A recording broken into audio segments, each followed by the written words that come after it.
90 seconds के साथ मैं हूं हुमैरा और आज की अहम खबरें।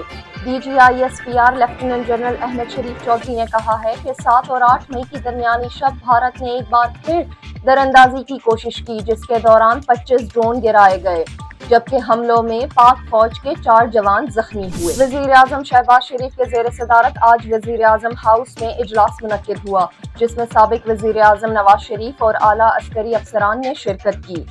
इजलास में मौजूदा सूरत हाल और जवाबी हिकमत अमली पर गौर किया गया।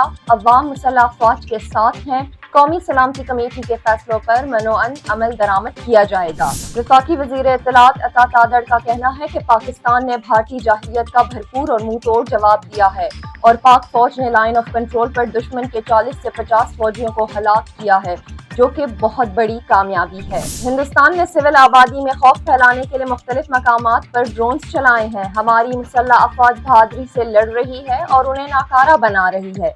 हेरोप एक जदीद तरीन ड्रोन है, जिसमें से मुतअद्दिद को नाकारा बनाना एक कामयाबी है। अमरीकी अखबार वाशिंगटन पोस्ट ने अपने इदारिये में लिखा है कि पाकिस्तान की जानिब से भारतीय तैयारे मार गिराए जाने का इक़दाम ये जाहिर करता है कि पाकिस्तान के पास हिंदुस्तान को जवाब देने और नुकसान पहुंचाने की मुकम्मल सलाहियत मौजूद है। अजरबैजान का पाकिस्तान की मुकम्मल हिमायत का फैसला करते हुए भरपूर साथ देने का ऐलान। पाक भारत कशीदगी के पेश नज़र पाकिस्तान सुपर लीग सीजन 10 के बकिया मैचेस कराची में मुंतकिल कराने का फैसला कर लिया गया। अब तक के लिए इतना ही। मजीद अपडेट्स के लिए सुनो पख्तूनख्वा के साथ रहिए।